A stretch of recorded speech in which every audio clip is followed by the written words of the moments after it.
Amoroso Padre Celestial, esta noche nuevamente estamos tan agradecidos porque tus bendiciones son fieles, tu amor nunca se acaba y tú nunca te cansas de darnos lo que necesitamos y mucho más.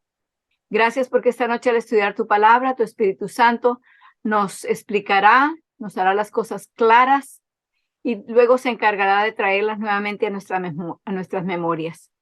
Te pedimos, Señor, que en ningún momento vayamos a resistir o a rechazar tu llamado, sino que siempre estemos dispuestos a recibirlo con amor, con gozo en nuestros corazones.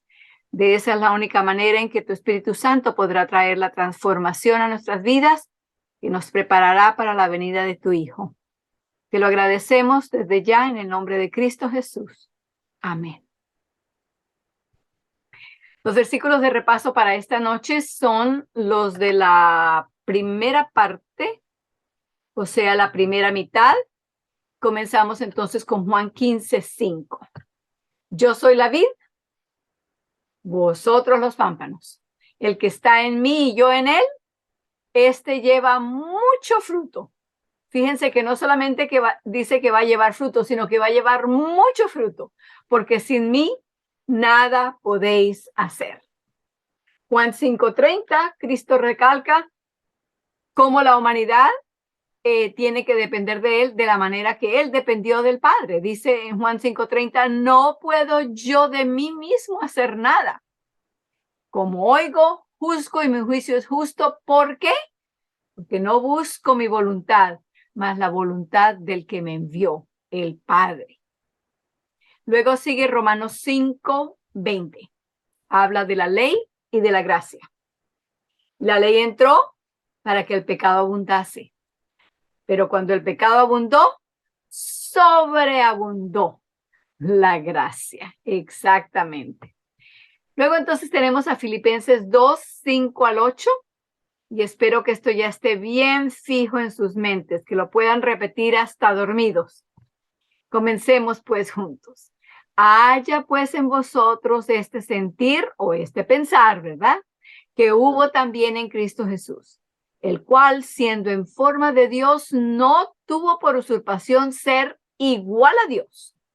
Sin embargo, se anonadó a sí mismo, tomando forma de siervo, hecho semejante a los hombres, y hallado en condición como hombre, se humilló a sí mismo, hecho obediente hasta la muerte y muerte de cruz. Exactamente. 7 pasos contamos allí, pasos hacia abajo, descendiendo para alcanzarnos donde estuviéramos. Luego sigue Romanos 6:23, porque la paga del pecado es muerte. Mas la dádiva de Dios es vida eterna en Cristo Jesús, Señor nuestro. Jeremías 29:11, porque yo sé los pensamientos que tengo acerca de vosotros, dice Jehová, pensamientos de paz y no de mal, para daros el fin esperado. Él tiene siempre algo para darnos y lo que Él espera es mejor que lo que esperamos nosotros. Así que el fin esperado es de acuerdo a lo que Él espera. Gálatas 5:6.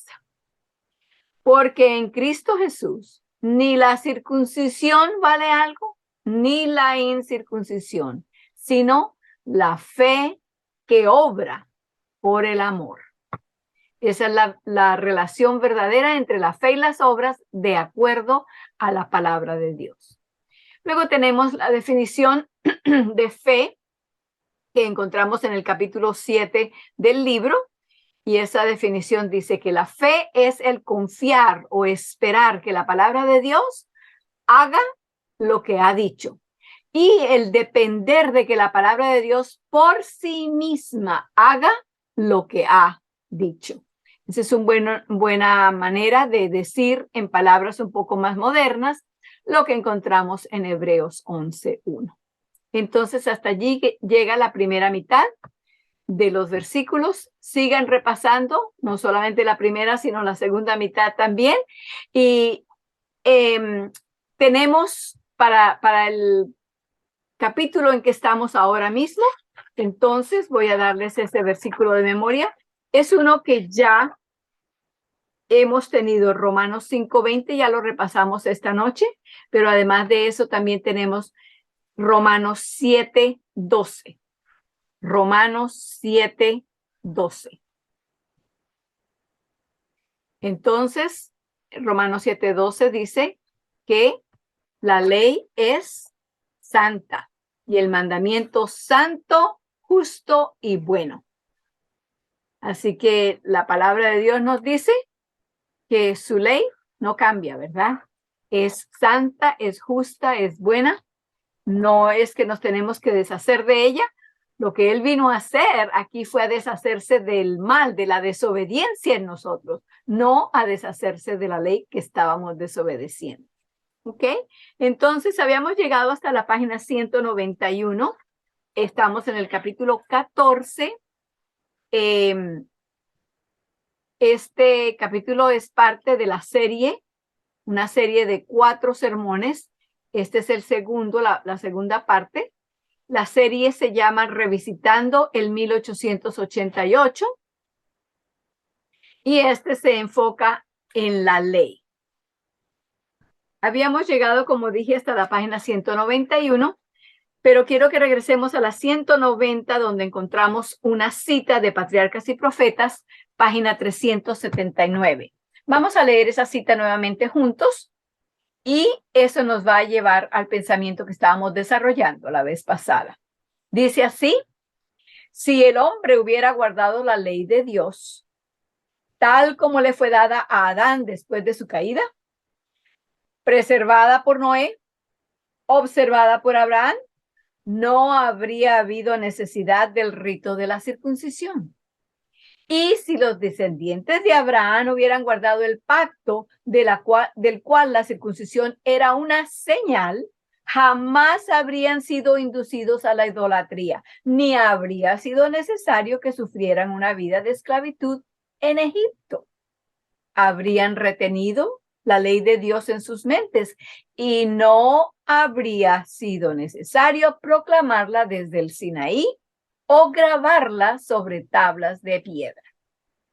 Y si el pueblo hubiera practicado los principios de los 10 mandamientos, no habría habido necesidad de las instrucciones adicionales que se le dieron a Moisés. Por ejemplo, las instrucciones para el santuario.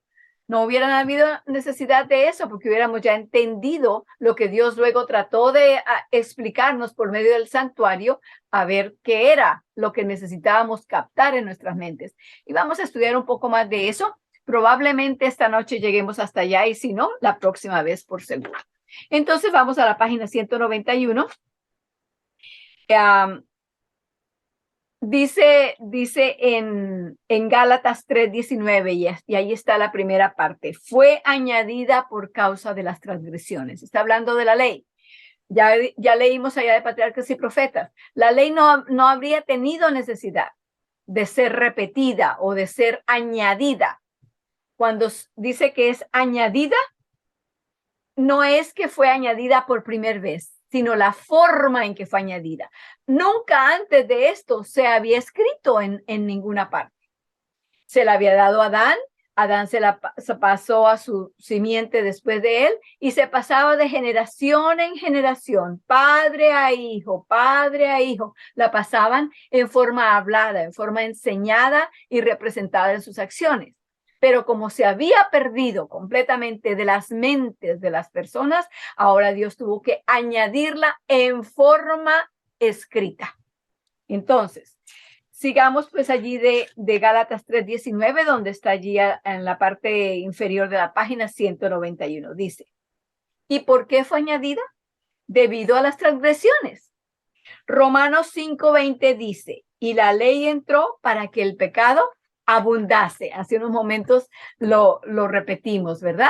Mas cuando el pecado abundó, sobreabundó la gracia. Así que la ley fue añadida debido a la transgresión. Ahora, nos gustaría ver cuál fue la transgresión. Si Dios no tenía planeado dar los 10 mandamientos en el monte Sinaí, entonces, ¿qué fue lo que salió mal y causó que Dios los añadiera? ¿Cuál fue la transgresión en el Sinaí? Vamos a regresar a la respuesta de esto después de que vamos a entrar ahora mismo en la página 192 en una explicación en cuanto a un libro que contiene el pacto eterno, la comparación entre los pactos, el pacto antiguo, el pacto nuevo, etcétera, y seguiremos hablando de esto. Mientras tanto, ahora vamos a entrar en esta explicación. Dice, leeremos algunos fragmentos del libro El Pacto Eterno por Elliot Waggoner. Este es un libro muy importante, aunque muchos no tienen idea de cuál es su material de origen. Hay muchos que lamentan el hecho de que no se tomó una transcripción de las sesiones de la Conferencia General de 1888. A partir de 1891 se hicieron transcripciones de las sesiones, pero no hay registro de lo que Elliot J. Waggoner compartió en esas reuniones en Minneapolis en 1888. Muchos se lamentan y dicen, si no se sabe lo que se enseñó en Minneapolis, ¿cómo sabemos si la iglesia lo aceptó o no? Eso es una mala excusa, porque a Waggoner no se le olvidó lo que había compartido allí. Yo siempre me sonrío cuando leo eso, porque verdaderamente no fue que el pastor Waggoner enseñó y predicó allí y luego después de eso perdió la memoria o quedó completamente inconsciente. No, lo que enseñó allí era el resultado de lo que él había estado estudiando, lo que el Espíritu Santo le había estado mostrando. Entonces, eso no se le olvidó de la noche a la mañana. Es más, vamos a seguir leyendo aquí. El 31 de diciembre de 1895, Waggoner le escribió una carta a Elena de White en la que dice, hay un libro que he venido ocupando especialmente mi mente desde el primer invierno en que comencé a enseñar en Battle Creek, desde 1889 a 1890, del que comencé hace 3 años a escribir el manuscrito en 1892. He reescrito todo lo que redacté con anterioridad y le he ido añadiendo de vez en cuando, pero he sido grandemente impedido. Esto viene citado en Historia del Pacto por E.J. Waggoner, escrito por Ron Duffield. La mente de Waggoner había sido estimulada por lo que compartió en 1888 y continuó estudiando el preciso mensaje dado por Dios. En los años siguientes, en Battle Creek, él presentó una serie de conferencias sobre el tema de justicia por la fe en el contexto de los 2 pactos. Y los pensamientos que él compartió en esas presentaciones, él después deseó que se juntaran en un libro. Aunque él dice, he sido grandemente impedido en preparar este libro. Seguimos ahora citando de la carta que él escribió a la hermana White. No lo lamento, puesto que la demora ha permitido que el tema resulte más claro para mi propia mente. Entonces, ha permitido que el tema quede más claro para su propia mente. Según lo vimos en nuestro último estudio, Elena White escribió al respecto del plan de salvación que fue presentado tan claro en las reuniones de Jones y Waggoner que hasta un niño lo podía entender. Ella escribió esto en abril del año 1889, o sea, el año siguiente. Sin embargo, aquí escuchamos a Waggoner decir que no lamenta que el libro se haya retrasado y que haya escrito más y más del manuscrito y luego desechado gran parte de él, ya que se estaba volviendo más claro en su mente. Volvemos a citar de la carta. Debiera decir que escribí 40 páginas a máquina del manuscrito ese invierno, pero las he desechado una tras otra a medida que el tema se iba abriendo ante mí con mayor claridad. Trata sobre el pacto eterno o promesas de Dios a Israel. Últimamente he podido escribir más sobre él y la luz brilla ahora tan claramente que siento que el Señor desea que lo termine de una vez. Espero ser pronto liberado del trabajo rutinario en la medida necesaria para poder acabarlo. Cuando haya terminado, le enviaré una copia a Australia a fin de que la examine. Este libro realmente se imprimió, no, perdón, este libro realmente nunca se imprimió hasta la década de 1900 y aún así fue imprimido solo en Inglaterra. Él mandó una copia del manuscrito a la iglesia en los Estados Unidos y la Comisión Publicadora de la Asociación General lo retuvo durante mucho tiempo y luego lo rechazó. El Pacto Eterno nunca se imprimió en América, pero este libro fue el desarrollo y despliegue del mensaje de 1888. Ese párrafo es triste tener que leerlo, pero tan triste como sea para nosotros, pensemos, qué triste para Dios, que manda un mensaje con todo amor, consigue los mensajeros que están dispuestos a hacerlos y luego el mensaje se guarda, se mete, como se dice, debajo de la alfombra y se deja allí como olvidado e ignorado. Gracias a Dios que Él no deja de perseverar, tratar de hacer llegar esos mensajes. Y gloria a Dios, tenemos los mensajes a nuestro alcance. De hecho, quiero decir en este momento que ese libro, siendo que ya estamos prácticamente 2/3 partes o más de este libro que estamos leyendo ahora, que hemos estado estudiando, estamos por terminarlo. El próximo libro que comenzaremos va a ser el estudio de ese libro, El Pacto Eterno, por E.J. Waggoner. Les haremos saber cuando lo hayamos hecho el pedido, etcétera, para que ustedes nos avisen quién lo necesita y con mucho gusto se los haremos llegar. Sigo leyendo ahora. Waggoner no se dejó desanimar. Era el editor de una revista o periódico llamado The Present Truth, o sea, la verdad presente, y decidió publicar estas partes del manuscrito como artículos en la revista. Desde mediados de 1896 hasta mediados de 1897, publicó los artículos semanalmente. Y esos periódicos, esparcidos por todo el mundo, como los periódicos de la Iglesia Adventista se esparcían en ese entonces. El 26 de agosto de 1898, Elena de White le escribió a E.J. Waggoner desde Australia, donde ella estaba. Le dijo lo siguiente: le escribo ahora porque quiero, y W.C. White piensa de igual forma, este era el hijo de ella, que nos visite en Australia. Creemos que Present Truth, o la verdad presente, es la mejor revista publicada por nuestro pueblo. Elena de White se refirió al The Present Truth, que contiene estos artículos sobre el pacto eterno, como la revista mejor publicada por la Iglesia Adventista del Séptimo Día en ese tiempo. Y en 1902, A.G. Daniels le escribió a W.C. White, hijo de Elena de White, con respecto al libro. Ahora, este breve comentario podría sonar como una reseña del libro, pero es más que eso. Si desea encontrar los mensajes de 1898 por Waggoner en toda su claridad, los encontrará en este libro. Esto es exactamente lo que A.G. Daniels dijo en su carta a W.C. White al respecto.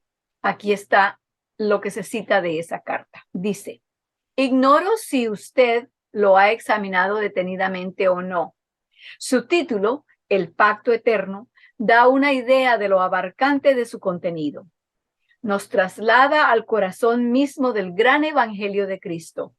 Expone el plan de Dios de salvar al mundo por la gracia mediante la fe en Cristo. Hace sonar esa gran nota de la reforma llamada justificación por la fe. Expone la debilidad y la locura del pacto de las obras. El libro trata realmente de la gran cuestión que tanto agitó a nuestro pueblo en Minneapolis, y hasta donde yo sepa, es la única obra maestra que se haya escrito sobre el tema desde el encuentro en Minneapolis. Muchos han escrito para nuestras publicaciones.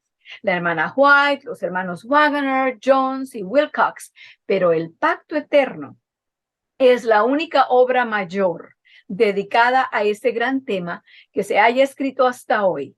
Hace unos 2 años que se imprimió el libro, pero nunca se lo ha difundido entre nuestro pueblo fuera de Inglaterra.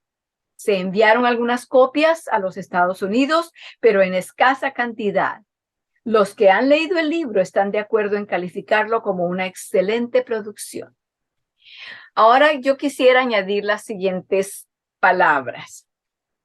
En cuanto a los detalles que estamos escuchando aquí de lo que fue la historia, de cómo se desarrolló, cómo se presentó el mensaje de justificación por la fe en el año 1888, quiénes fueron los mensajeros, qué situación y qué condición había allí y cómo se recibió o no se recibió el mensaje. Esto podría sonar para algunas personas como si estuviéramos sacando la ropa sucia al público, sacando la ropa sucia al aire, como se dice, ¿verdad?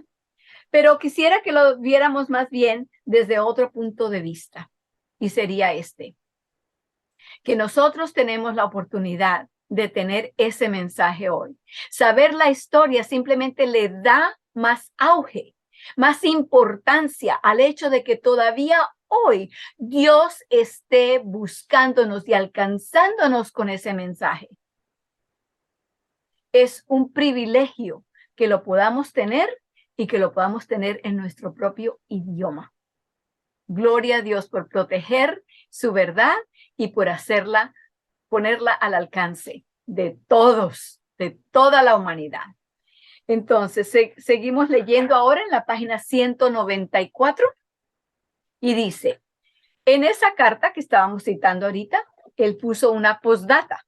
En la postdata dijo, he olvidado mencionar el hecho de que se está ejerciendo una influencia mayor o menor en los estados del centro y oeste contra la luz que nos vino en Minneapolis. Creo que estamos ocasionando un serio daño a nuestro pueblo al mantener la luz alejada de ellos. No están leyendo sobre el tema y pastores en quienes suponen que deberían confiar les están proporcionando error y tinieblas en lugar del sol y la luz de la verdad. No hay duda al respecto. Algunos de ellos están fuertemente alistados del lado de aquellos que se opusieron a la luz en Minneapolis. Es un hecho que algunos de nuestros pastores jóvenes carecen de la libertad para predicar la justicia por la fe en plenitud que desearían. Así me lo han manifestado. Estoy profundamente convencido de que debiera hacerse algo a fin de que llegue un diluvio de luz a los hogares de nuestro pueblo. Hermanos, esto nuevamente es dentro del contexto de los años de 1888, de los años cuando se publicó este mensaje.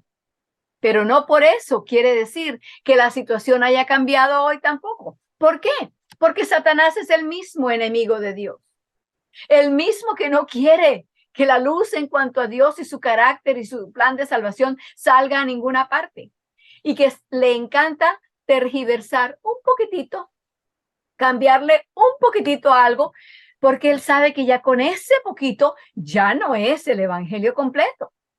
Con el hecho de que usted ya tenga un dedo que le falte, ya su mano no está completa. De la misma forma ocurre en el mensaje de Dios. Y el enemigo siempre pone el veneno del engaño, aun cuando sean pocas cantidades. Pero no importa la cantidad que sea, si hay engaño, ya es engaño. La verdad tiene que ser completa, no puede ser a la mitad, porque una media verdad no es una verdad, es una mentira, es un engaño. Entonces, seguimos leyendo en la página 194. Él describe exactamente la misma condición en que está la iglesia hoy en día en respecto al mensaje de 1888. Y observemos que dice que había necesidad de un diluvio de luz a los hogares de la gente. Luego dice, y aquí cito, no conozco de un libro mejor para conseguirlo, aparte de la Biblia, que el libro de Waggoner. Personalmente yo he descubierto, dice el autor del libro que estamos estudiando, su nombre es Cameron Schofield, Dice, personalmente yo he descubierto que el Pacto Eterno es un libro poderoso. Si hay cosas en las Escrituras que le hayan resultado difíciles de entender, usted necesita leer ese libro. Es como un juego de llaves que le ayudarán a abrir y desbloquear muchas aparentes contradicciones en la Biblia. Es un libro que explica y trae claridad a muchas cosas, pero como estudiamos la semana pasada con respecto a los escritos de Jones y Wagner, este es un libro que el maligno busca mantener alejado de nuestra atención. Entonces, como les dije, era como una pausa, una interjección allí para poder explicar de dónde venía el libro, cómo llegó el libro, de qué habla el libro. Ahora entonces vamos a regresar a la pregunta que se nos había hecho en la página 192. ¿Cuál fue la transgresión en el Sinaí que hizo necesario que Dios, como dice la Biblia, añadiera la ley? Y ya hemos explicado que añadir no quiere decir que era que antes no existía. No, la añadió en forma diferente. Ya existía, ya la conocían, pero se había perdido de las mentes de las personas y las añadió esta vez escritas en tablas de piedra. Entonces, vamos a regresar ahora a esa pregunta y vamos a entrar en la lectura de la página 194. Dice, y ahora, antes de leer algunos extractos de ese libro, leamos Éxodo 19, 1 al 6. Si tienen el capítulo impreso, pueden encontrarlo allí en la página 194. Si no, pueden buscarlo en sus Biblias. Estamos en Éxodo 19, del 1 al 6. Para los que lo están buscando en la Biblia, les doy unos momentos. Éxodo 19, 1 a 6. Vayamos al monte Sinaí antes de que la ley fuera añadida y veamos si podemos detectar la transgresión que provocó la entrada de la ley. Recuerde que estas escrituras son escritas para nuestra admonición. Muy bien. Entonces comienzo a leer.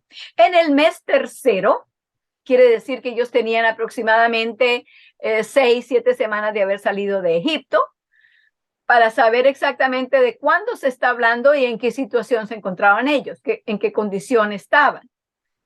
Quiere decir que hacía aproximadamente 6 o 7 semanas, no más de eso, 9 o 10 semanas en que habían salido y habían pasado por situaciones, no eran situaciones diarias, situaciones normales de la vida, no, habían sido liberados de ser esclavos.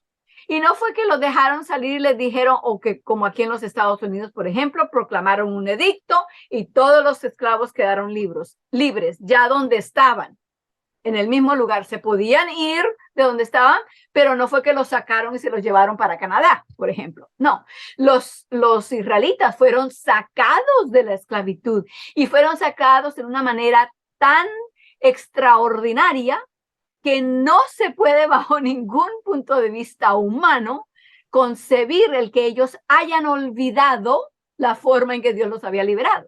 Porque el abrir el Mar Rojo, no más con eso, así no hubieran venido los egipcios persiguiéndolos, hubiera sido algo que no podrían haber olvidado en una cosa de dos meses y medio. Otro asunto es que antes de eso, aproximadamente por 1 o 2 años, habían pasado por toda la historia de las plagas. Estas se habían venido y luego se habían terminado y Faraón cambiaba de pensar y luego decía que sí los dejaba ir y luego volvía y decía no se van o se van solamente los hombres o se pueden ir ustedes pero tienen que dejar todas sus pertenencias, etcétera. Y así cada rato cambiaba. Todo eso había sido una experiencia en la que ellos habían podido saber quién era el Dios que los estaba guiando. Pero antes de que los señalemos a ellos, tengamos cuidado porque hay 3 dedos que nos señalan de regreso a nosotros, ¿verdad? Entonces, mientras estamos leyendo lo que vamos a leer en Éxodo 19, no solamente pensemos en ellos, pensemos en nosotros mismos y cómo nosotros podemos ser culpables de las mismas cosas que estamos leyendo aquí. Entonces, Sigo leyendo. En el mes tercero de la salida de los hijos de Israel de la tierra de Egipto, en ese mismo día llegaron al desierto de Sinaí, porque partieron de Refidim y llegaron al desierto de Sinaí y acamparon en el desierto. Y acampó allí Israel delante del monte. Y Moisés subió a Dios, y Jehová lo llamó desde el monte diciendo: así dirás a la casa de Jacob y anunciarás a los hijos de Israel: vosotros visteis lo que hice a los egipcios y cómo os tomé sobre alas de águilas y os he traído a mí. Ahora pues, si obedeciereis mi voz y guardareis mi pacto, vosotros seréis mi especial tesoro sobre todos los pueblos, porque mía es toda la tierra, y vosotros me seréis por reino de sacerdotes y nación santa. Estas son las palabras que dirás a los hijos de Israel.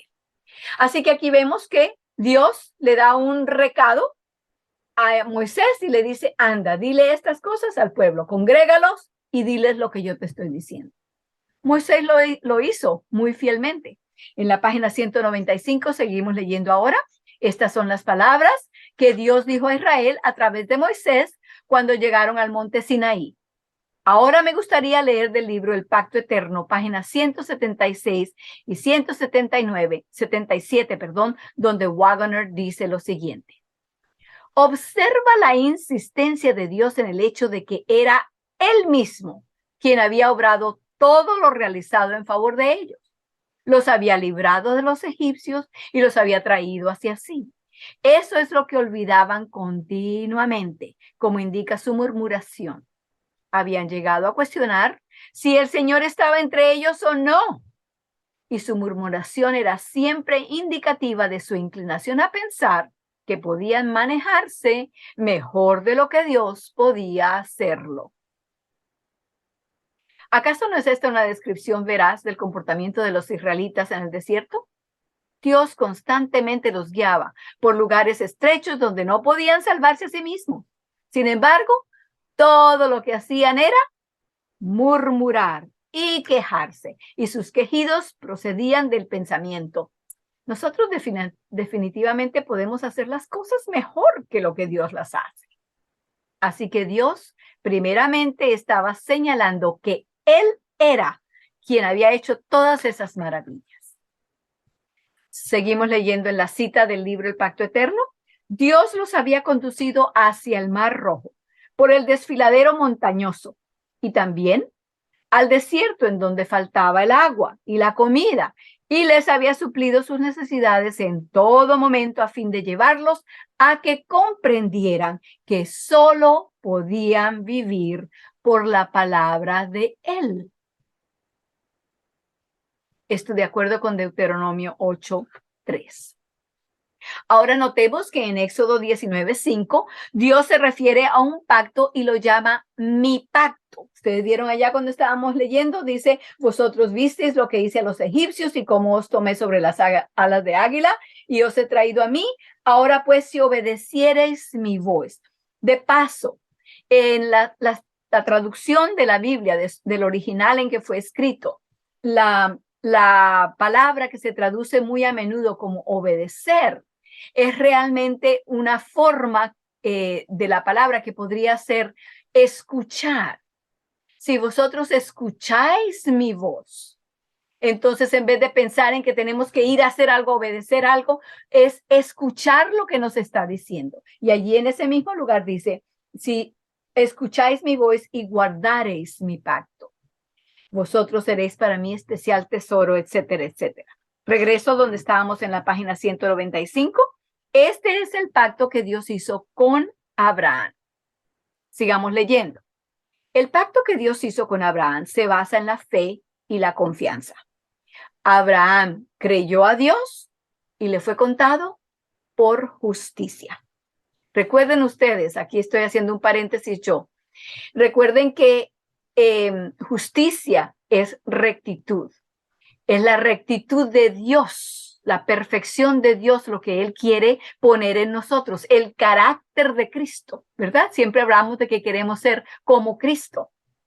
En Filipenses 2:5 dice, haya pues en vosotros este sentir que hubo en Cristo Jesús. Esa solamente lo podemos tener cuando permitimos que nuestra mente tenga no la mente nuestra, sino la mente de Jesús, porque allí es donde se hacen las decisiones y se toman las decisiones que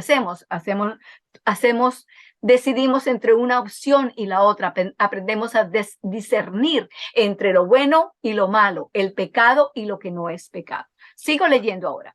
Así cuando Dios, en cumplimiento de ese pacto, liberaba a Israel de la esclavitud, en todo su trato con ellos tenía el propósito de enseñarles a confiar en Él, de forma que pudieran ser verdaderamente hijos del pacto. Porque así era como Abraham había confiado. El pacto había sido con Abraham para todos sus descendientes, pero ahora los descendientes no sabían ni siquiera quién era Dios.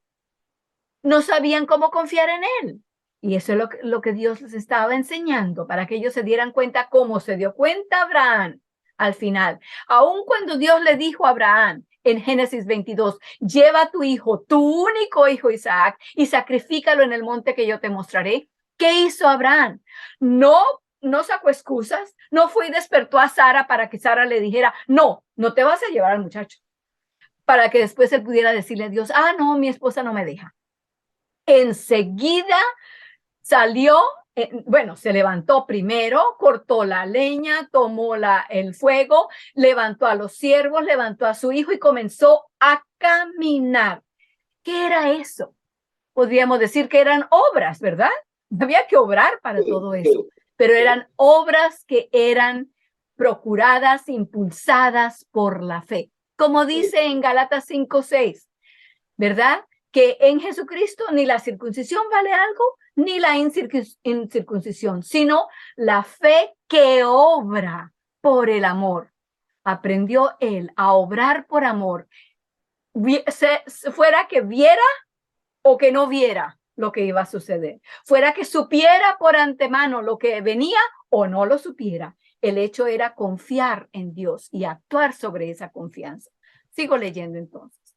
Una lectura atenta de Éxodo 19, 1-6, muestra que no hay indicación alguna de que fuese a establecerse otro pacto distinto. Al contrario, el Señor hizo referencia a su pacto, el pacto que había hecho con Abraham mucho tiempo antes, y los exhortó que lo guardaran, explicitando cuál sería el resultado de hacerlo así. ¿Cuál sería el resultado de guardar el pacto de Dios? Ellos serían un peculiar tesoro, un reino de sacerdotes, una nación santa, ¿verdad? Eso fue lo que leímos allá en Éxodo 19:6. Volviendo a la cita del pacto eterno, dice, el pacto con Abraham era, tal como ya lo hemos visto, un pacto de fe y podían guardarlo únicamente guardando la fe. Simplemente tomando la palabra de Dios tal como es, creyendo lo que Dios dice.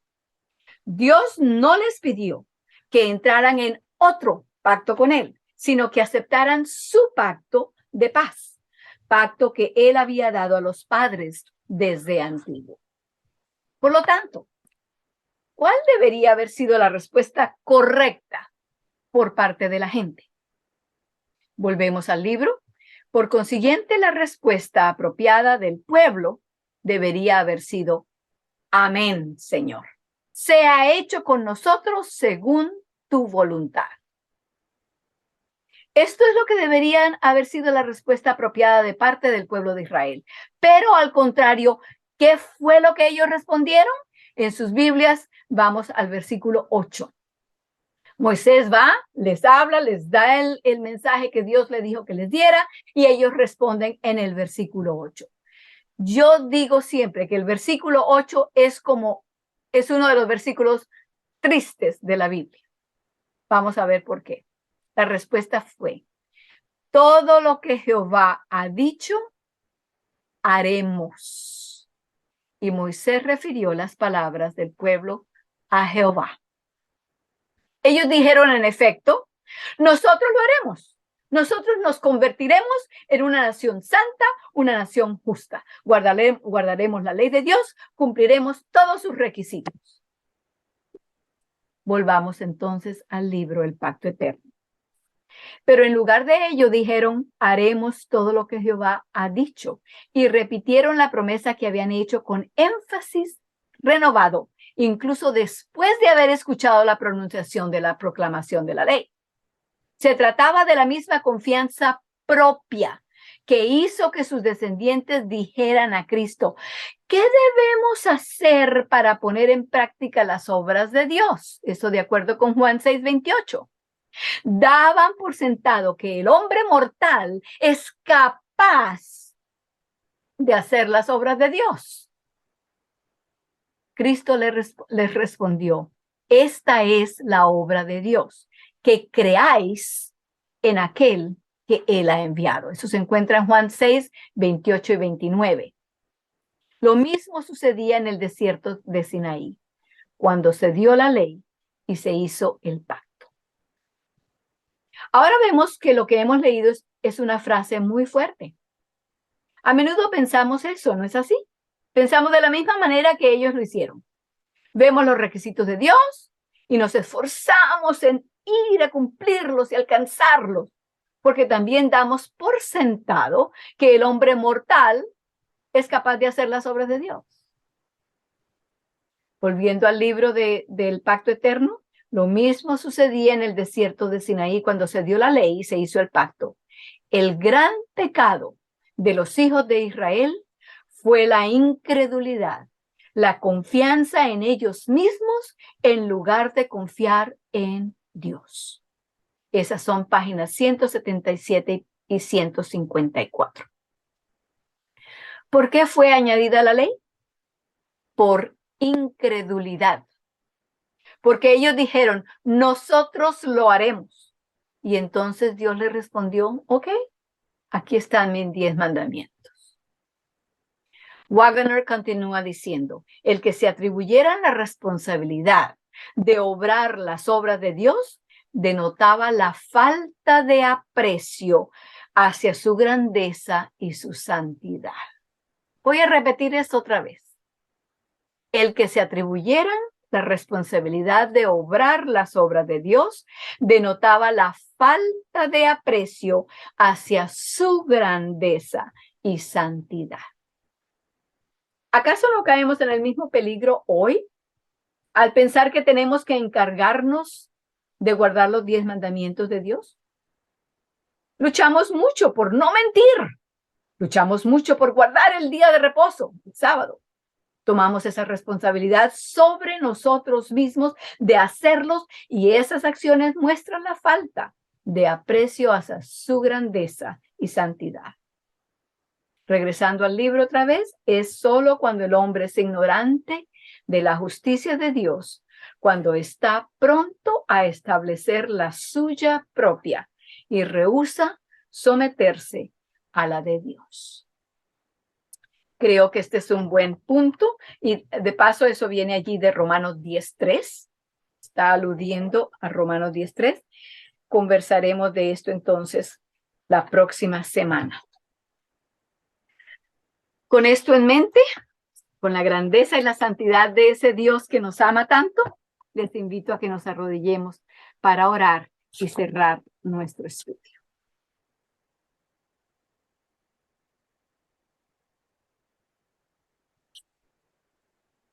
Amoroso Padre Celestial, cuán grande eres y cuán minúsculos nos sentimos nosotros. Pero Señor, ayúdanos a recordar que tú no nos ves como polvo, que es lo que somos. Él nos mira, tú nos miras como tus hijos, como joyas, como algo grande, digno de salvar. Solamente tus ojos de amor pueden vernos de esa manera.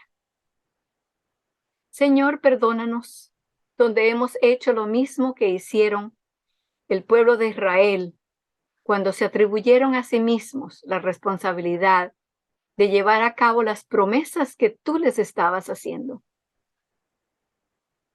Cuánto nos encanta confiar en nosotros mismos, porque creemos que sabemos mejor, que tenemos más inteligencia, que ya hemos tenido estas experiencias antes y por lo tanto ya pues tenemos ese conocimiento. Gracias, Señor, por mostrarnos una y otra vez que nosotros no podemos y que tú solamente puedes. Ayúdanos a seguir entendiendo esto a medida que seguimos estudiando juntos.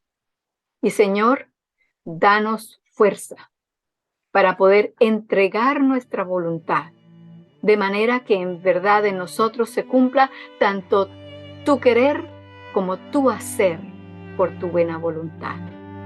En el nombre de Jesús. Amén.